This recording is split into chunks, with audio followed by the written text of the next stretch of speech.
अपने वतन के हवाले से अपने अरबाब इक्तदार को ये पैगाम देना चाहता हूँ, खुदा खुदा खुदा का वास्ता, तुम चले जाओगे, नस्लों से अल्लाह इंतकाम लेगा तुम्हारी जो अरबाब इक्तदार हो, अगर तुम अपने वतन का नहीं सोचोगे। ये दूसरा बांग्लादेश बनाने की कोशिश ना करो।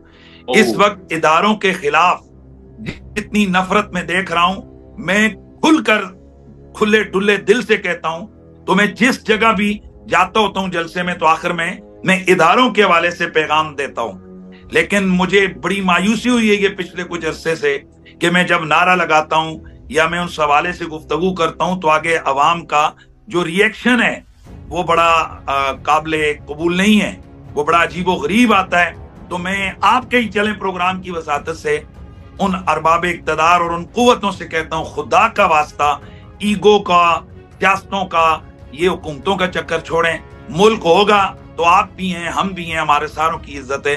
और अगर अल्लाह खुद खाकम बदान ये वतन ही ना रहा, तो फिर ये आप लोगों की सियासतें कहाँ होंगी और आपकी हुकूमतें और बदमाशियां कहाँ होंगी। मुफ्ती हनीफ कुरैशी साहब क्या फरमाते हैं, मुकम्मल आप ये पहले वीडियो देखें, फिर थोड़ी सी बात करते हैं। अस्सलाम वालेकुम नाज़रीन, आप सियासत डोर पीके देख रहे हैं। सोहराब बरकत आपसे मुखातिब है। हमारे साथ मौजूद हैं मोहतरम मुफ्ती हनीफ कुरैशी साहब। मुफ्ती साहब वेरी मच वेलकम। अस्सलाम वालेकुम।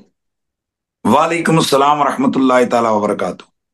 मुफ्ती साहब आप लोगों का शुमार पाकिस्तान के दानिश्वरों में होता है सर। मुफ्ती साहब बराए मेहरबानी मुझे ये बताएं, पाकिस्तान के अंदर सर एक नहुसत महसूस हो रही है, एक डर है, एक खौफ है। ऐसा महसूस हो रहा है कि वो जो रहमतें यहाँ पर होनी चाहिए थी सर, वो नजर नहीं आ रही है। कि हर बंदा उसके चेहरे पर एक खौफ नजर आ रहा है। आप इन हालात में क्या महसूस कर रहे हैं? कि आज मिन हसल कौम हम में अदल इंसाफ खत्म हो गया है, और उसके साथ साथ अल्लाह ताला की इताअत, अल्लाह ताला का डर, अल्लाह ताला का खौफ, अल्लाह की जात से हम दूर हो गए हैं, जिसका हम भुगत रहे हैं।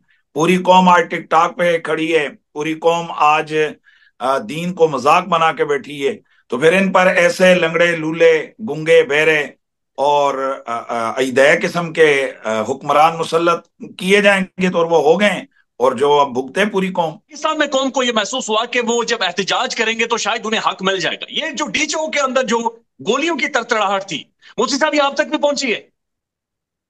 जी देखें, मैंने एक और चैनल को भी इंटरव्यू दिया और उसमें मैंने ये कहा, ये काबिल मुजम्मत और अफसोसनाक वाक़या है, और बिलखुसूस ये बिल्कुल ऐसा हुआ है, इसमें कोई दूसरी राय तो नहीं है। हमारे इलाके के कुछ लोग इसमें शहीद हुए हैं, फोर्सेस के लोग शहीद हुए हैं। तो इंसानी खून चाहे वो किसी काफिर का ही क्यों ना हो, वो भी खामखा में बहाने की इजाजत नहीं है। तो मुसलमानों का खून और बेगुनाहों का खून, ये किसी सूरत में भी इसकी इजाजत नहीं है।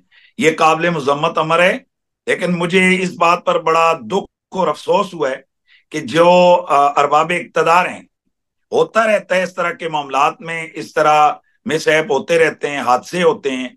आप इस्लामी तारीख को उठाकर देखें कि बीच में से कोई तीसरी कुव्वत जो भी एक फायदा उठा लेती है और दो भाइयों को आपस में लड़ा देती है, लेकिन उसका सिलसिला ये होता है कि अगर किसी तीसरी ताकत ने यह फायदा उठाया है, तो फिर हुकूमत को खुले बंदों इस पर माजरत करनी चाहिए, अफसोस का इज़हार करना चाहिए।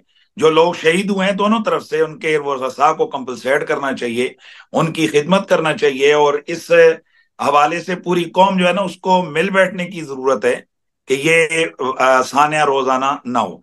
मौजूदा जो सेटअप है, हुकूमत है, ये सब जनाब एक टीवी के जरिए नैरेटिव बना रहे हैं कि जो बंदे मरे ही नहीं है, गोली चली नहीं है, कोई लाशें हैं ही नहीं, कोई चेहरे ही नहीं है। मैं सुन रहा था कि आपने कहा कि 2-3 लाशें तो आपके अपने गांव में, आपके अपने घरों में गई है।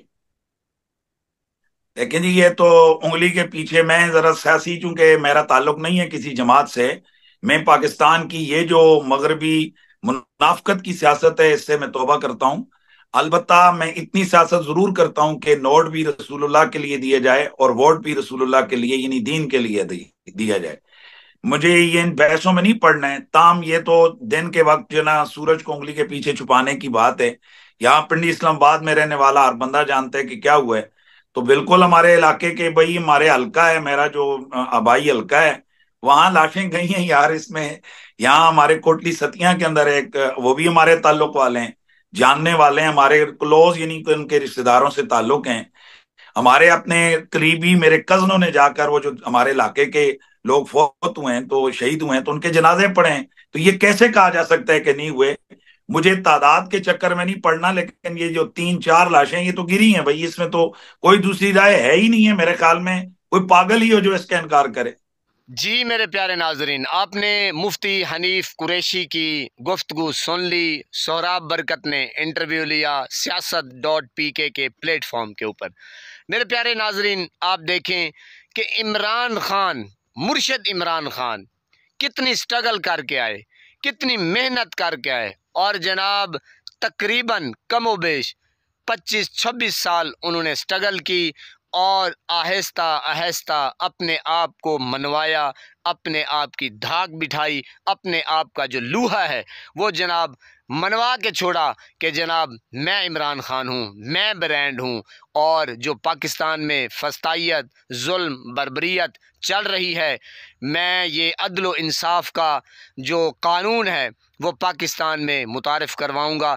جس طریقے سے جناب وہ تو قائم تو تھا جناب، ہر کسی کو پتہ ہے کہ جناب، لیکن وہ پاکستان میں قانون رائج نہیں تھا، وہ تھا جناب پیسے مکاؤ اور اپنا قانون طے کرو، یعنی کہ جس طریقے سے قانون کی دھجیاں اڑائی جاتی تھیں، جس طریقے سے قانون کو پامال کیا جاتا تھا، غریب کے اوپر قانون چلتا تھا اور امیر کی سنوائی ہوتی تھی جناب۔ آج کل بھی وہی سسٹم ہے، لیکن آپ اندازہ لگائیں، آپ ایک چیز کو اس طریقے سے دیکھیں کہ مرشد عمران خان نے کس طریقے سے اپنی قوم کو یکجا کیا اور بتایا کہ آپ ایک پلیٹ فارم پہ آ جائیں، چاہے اہل تشیع ہے، دیوبند ہے، کوئی بھی مثلا مسلک سے اس کا تعلق ہے، لیکن دیکھیں ایک قوم اس نے بنا کر دکھا دی۔ اب جو لوگ پاکستان کے اوپر مسلط تھے، غریب عوام کے اوپر مسلط تھے، تو پھر کس طریقے سے مرشد عمران خان نے اپنی جادوئی طاقت سے اپنا لوہا منوایا، اپنی دھاک بٹھائی، اور اب بچہ بچہ یہی کہہ رہا ہے کہ مرشد عمران خان تو کھرا ہے، تو سچا ہے، تو حق کے اوپر ہے۔ آج دیکھیں آہستہ آہستہ علماء کرام بھی آ رہے ہیں، اپنا بیان ریکارڈ کروا رہے ہیں، جس طریقے سے ان کو آنا چاہیے تھا وہ ٹھیک اسی طریقے سے نہیں آ رہے، لیکن پھر بھی وہ کہتے ہیں نا کہ دیر آئے درست آئے، لیکن کچھ آ رہے ہیں۔ انشاءاللہ اللہ خیر کرے گا، 1 ماہ بعد، 2 ماہ بعد، 6 مہینوں میں آ ہی جائیں گے سارے، کیونکہ مرشد عمران خان وہ مرشد ہیں یار۔